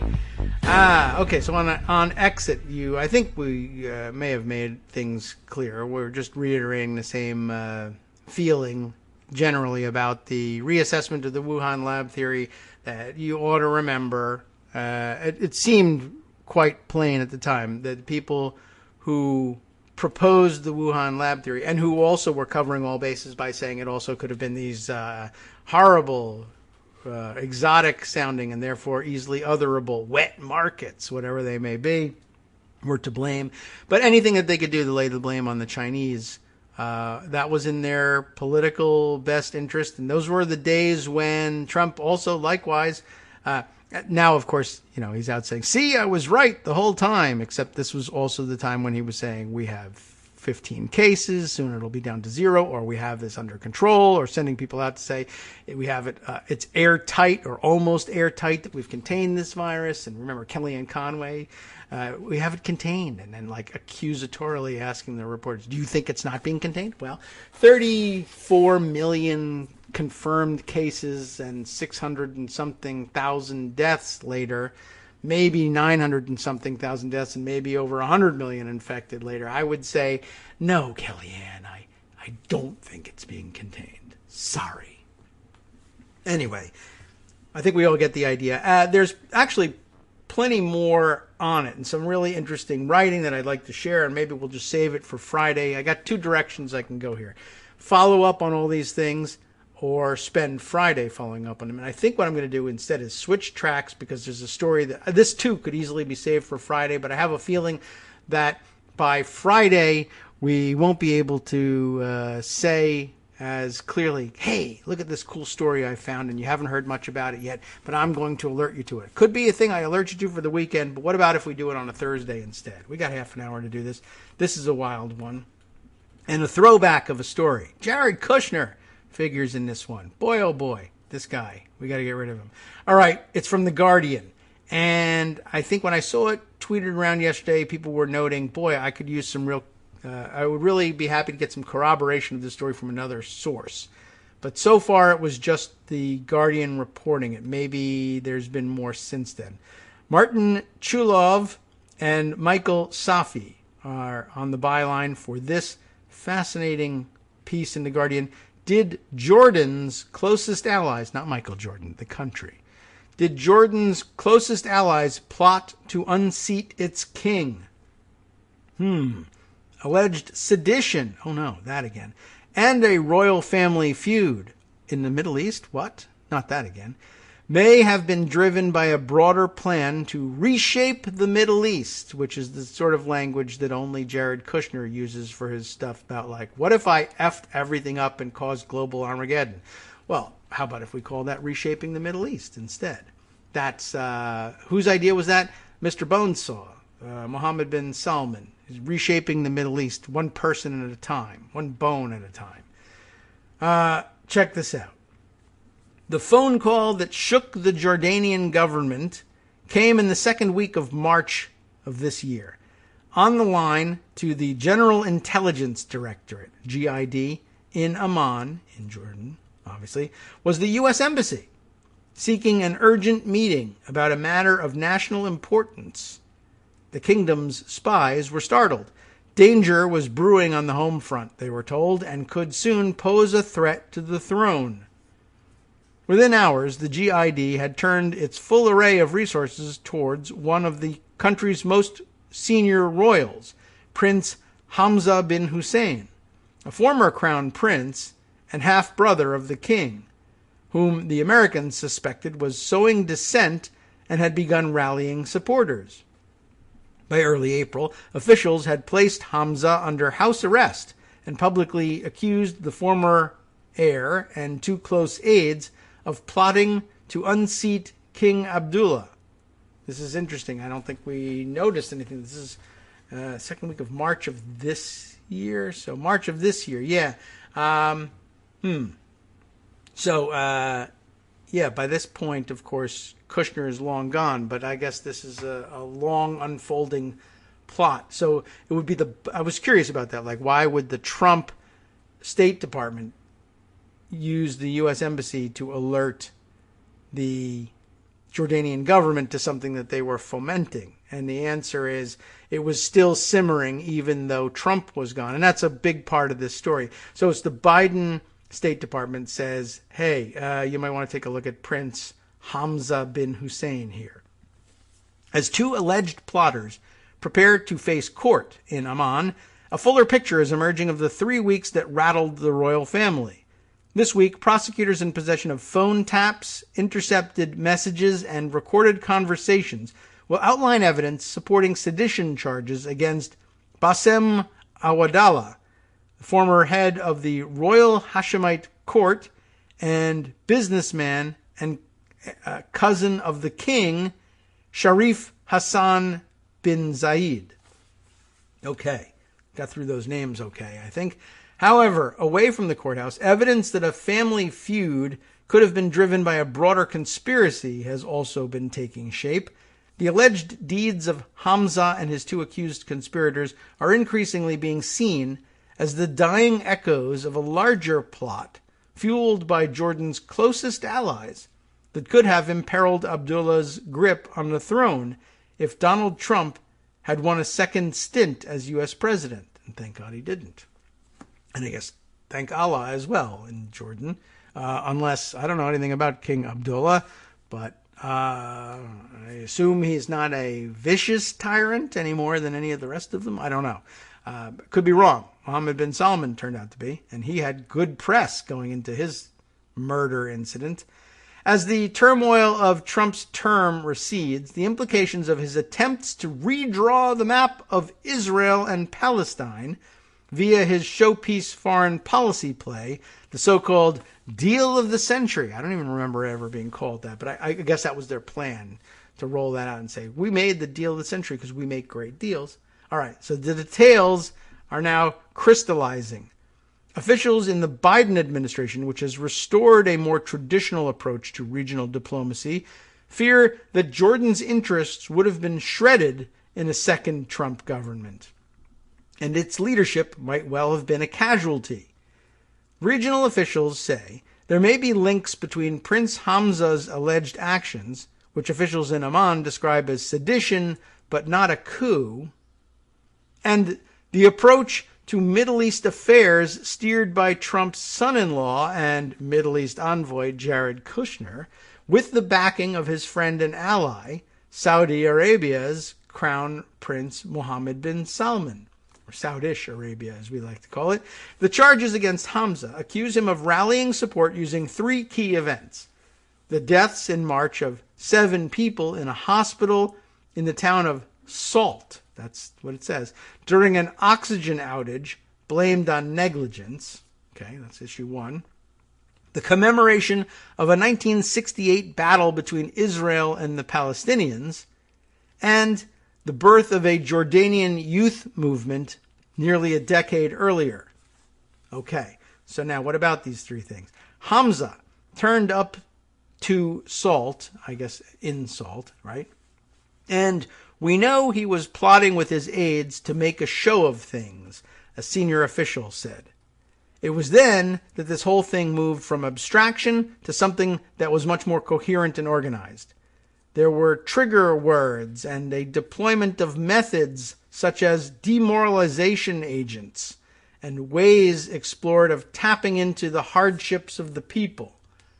Phone intercepts from that time, heard by The Guardian, portrayed Hamza and Sharif Hassan in close coordination. The pair often spoke in English, that's helpful, and referred to each other as bro. That's unhelpful. For Awadallah, they used the nickname, and do not ask me about what we're supposed to make of this, but the nickname, honest to God, is No Lube. I don't want to guess. That's what they called the guy. And I don't know whether it was with his acquiescence or not. From the early months of Trump's presidency, we're just going to whistle right past No Lube and just start reading about the early months of Trump's presidency. Kushner and Prince Mohammed rode large across the regional landscape, drawn by each other's nakedly transactional worldview and their readiness to blend political power and business interests. I think that gets right to the heart of things pretty quickly. Both saw themselves as change agents, breaking barriers through coercion and intimidation, and were dismissive of allies who refused to do their bidding. In other words, no one gets in my way, and I do whatever I want, and I don't mind mixing business and politics, and I don't care who gets killed to do it. And the other one, whichever one initiates the conversation, the other one says, hey, me too. Let's hang out.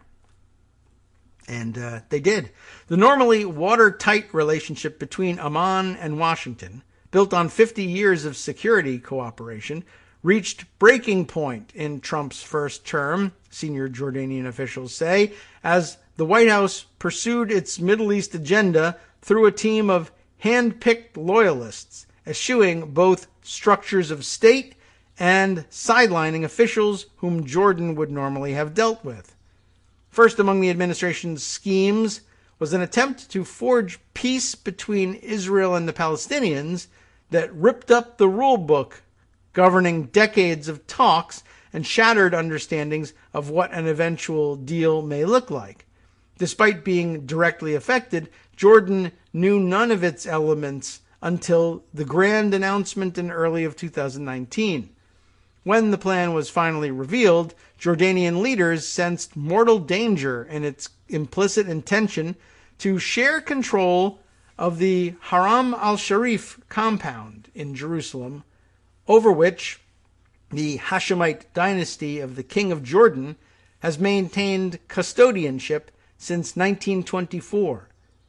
Beyond that, the plan rejected many starting points of earlier peace talks, annexing 30% of the West Bank and the Jordan Valley, and rejecting the central Palestinian demand of a capital in East Jerusalem. The offerings were so untenable to Jordan that the prime minister at the time, Omar Razaz, warned that its peace treaty with Israel was at risk. They just threw that out the window because, I don't know, I don't hang out with cool bro King of Jordan in the desert in tents the way I do with MBS, and he's not going to give me money if we do this deal. So screw him. I mean, that's essentially the Kushner approach. Guardianship of Haram al-Sharif, getting back to that, the site of both the Al-Aqsa Mosque, which is at the center of current tensions, right, fighting, the site of both the Al-Aqsa Mosque and the Dome of the Rock. This guardianship is a key source of legitimacy for the Hashemites, predating the creation of the country of Jordan and, of course, the state of Israel. Sharing the Haram al-Sharif with, you'll never guess who. Where should guardianship of the of this Haram al-Sharif go to? Anybody got any ideas what Kushner's plan was for it? Yes. Now custodianship, instead of being in Jordanian hands, would be in Saudi hands.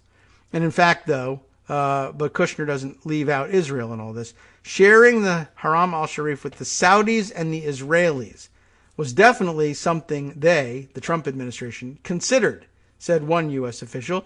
They were desperate to get this done. It's more than considering it. And made no bones about blackmailing friend and foe. For the Emiratis, who said, well, why don't you, MBZ probably said, well, why don't you give me custodianship of Haram al-Sharif? Well, how about instead we'll give you F-35s? For the Sudanese, who I didn't even know they had anything approaching a legit claim on custodianship, if anybody did, it was getting them off the terror blacklist.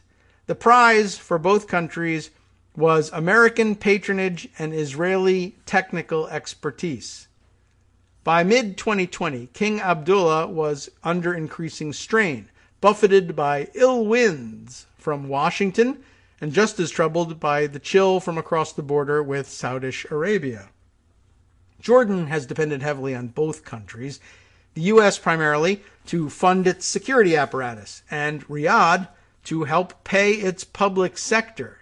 And that is a pretty huge problem that the Saudis fund just underwrite the governments of all these countries, and eventually, maybe he's not crazy, Mohammed bin Salman, to be expecting to be able to pull the strings in the governments of these other countries if his government is underwriting it all. Maybe it's just a bad arrangement. Anyway, where were we with this? Yes, privately, Riyadh has made its dissatisfaction felt with Jordan's reluctance to follow Trump's Middle East policy, according to officials in both capitals. The Kushner plan, such as it was, would cement Saudi Arabia as a central player in a reshaped region and clear the way for a peace with Israel.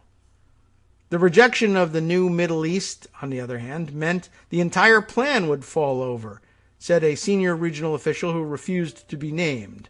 Others, however, were willing to go with such a formula. And again, I guess here I'll pause and give the benefit of the doubt just for a second and say, maybe it's not entirely crazy to say, all right, well, a new plan, however we've envisioned the Middle East, whether there's a peace plan tied to it or not, and why shouldn't there be, really, is it crazy to say, okay, the real new player in things in the Middle East is Saudi Arabia, the Saudish.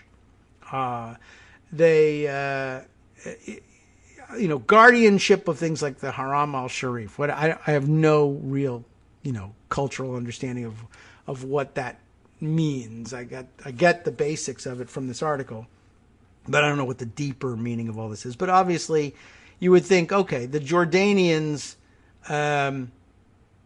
obviously the closest players, maybe had the closest ties with the pre-Israel Palestinian state or colony, I guess, protectorate, I guess in the latest days of when Britain held sway there, more so than the Saudis, the actual Saudis, the Saud family, much smaller players and not yet oil rich to the extent they would become later.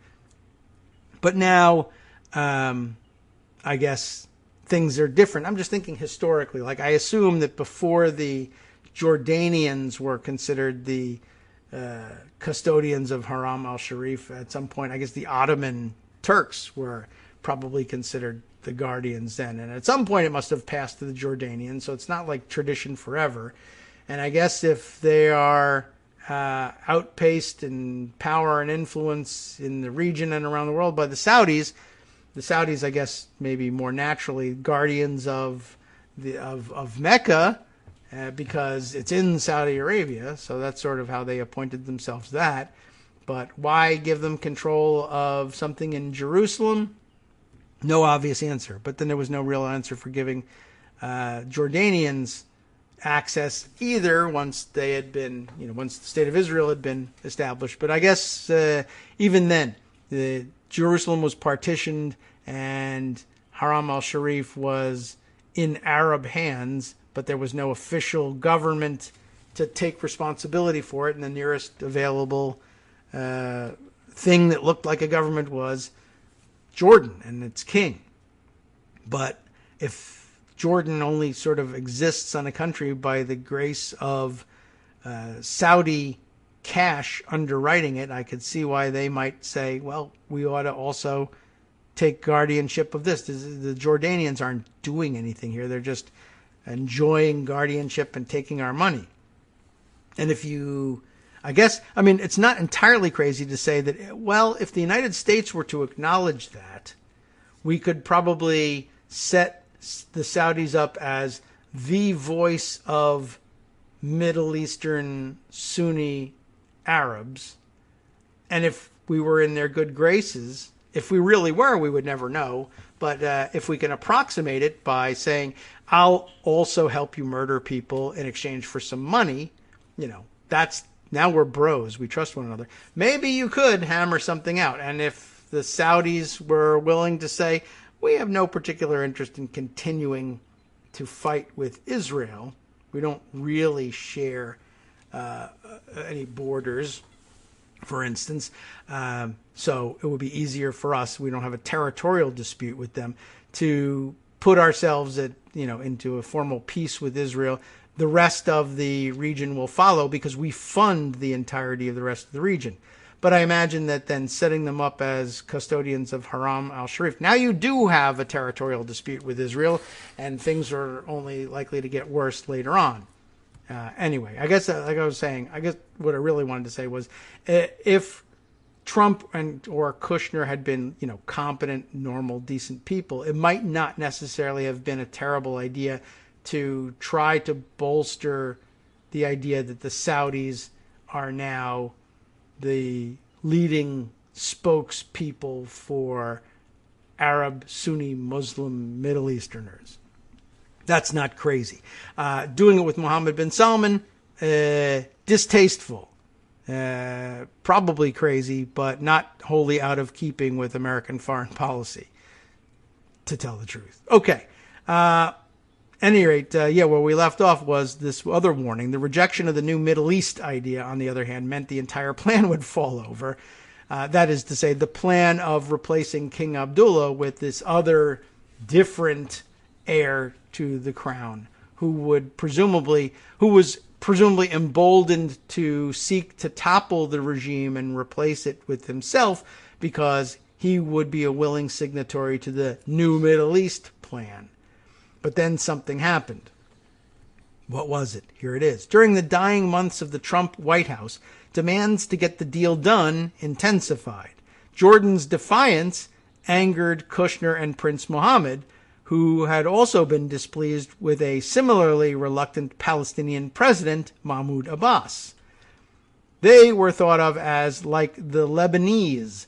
A Saudi businessman with ties to the Saudi royal court said of the Jordanian leadership, "They take a lot and give nothing back. The new regime, Prince Mohammed, wants a return on investment." He and Kushner bonded over this way of thinking.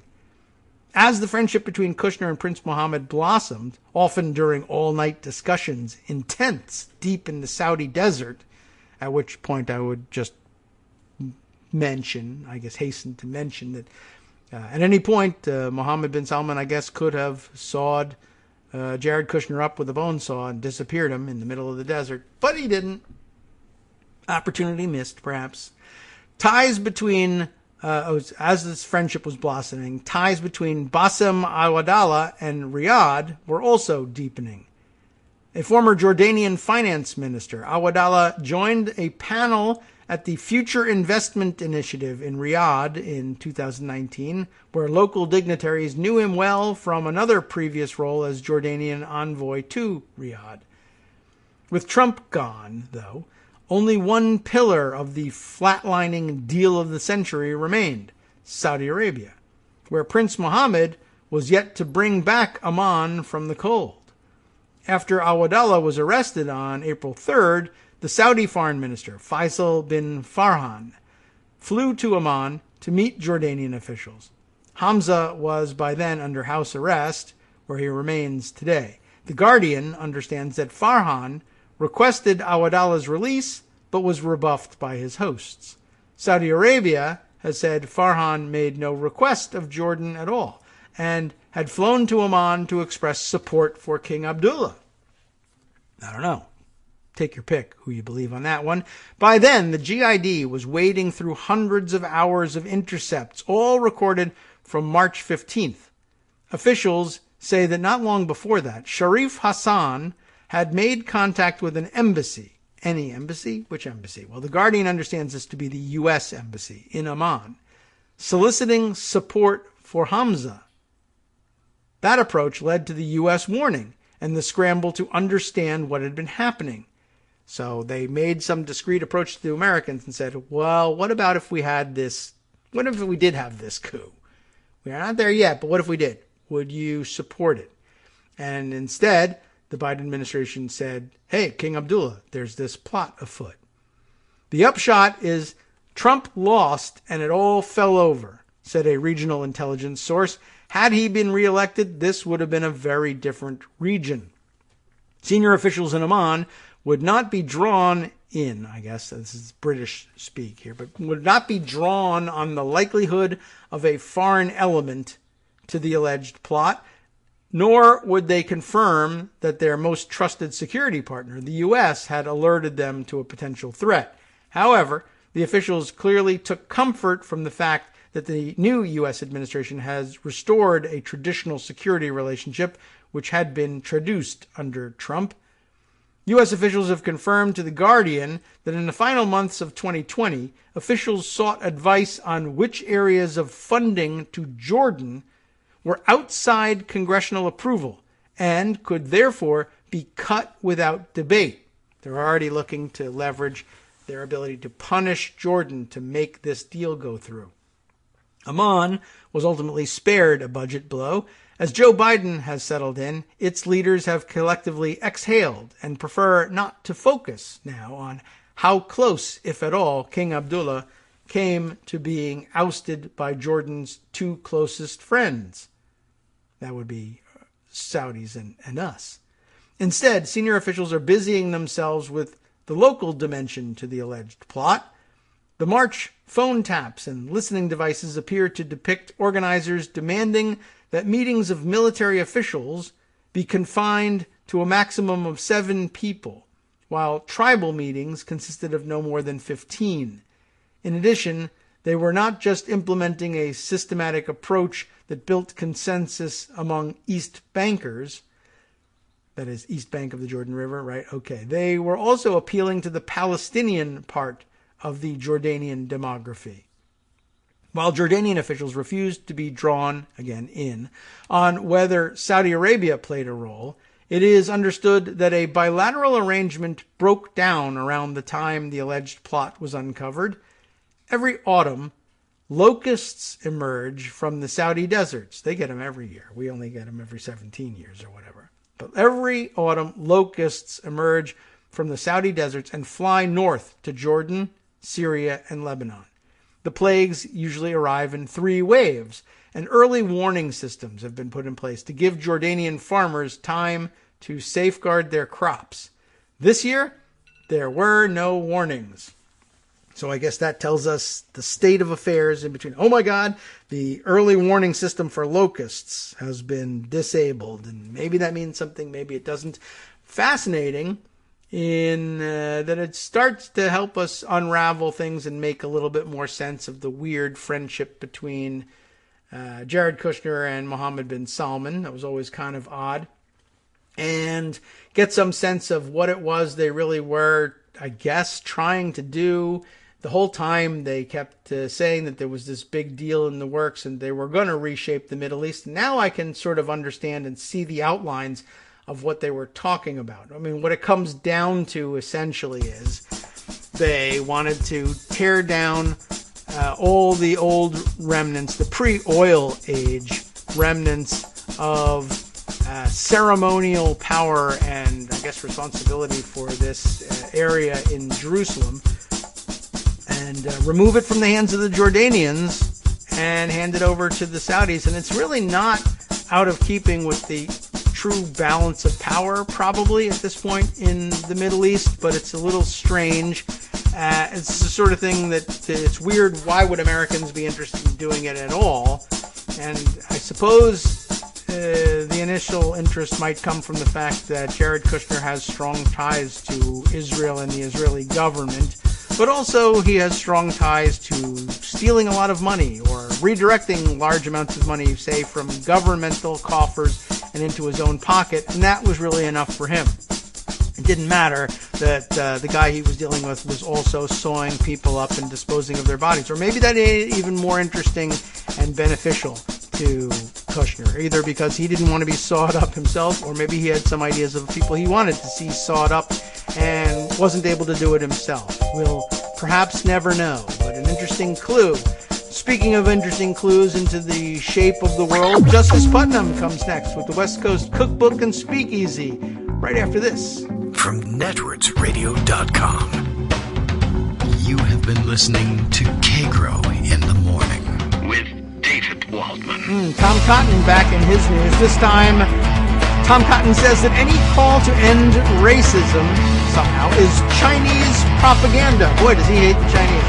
Can't figure out exactly what's behind that. Of course, more from around the country and around the world, as always, rounded up, curated, in fact, by Justice. Stay tuned.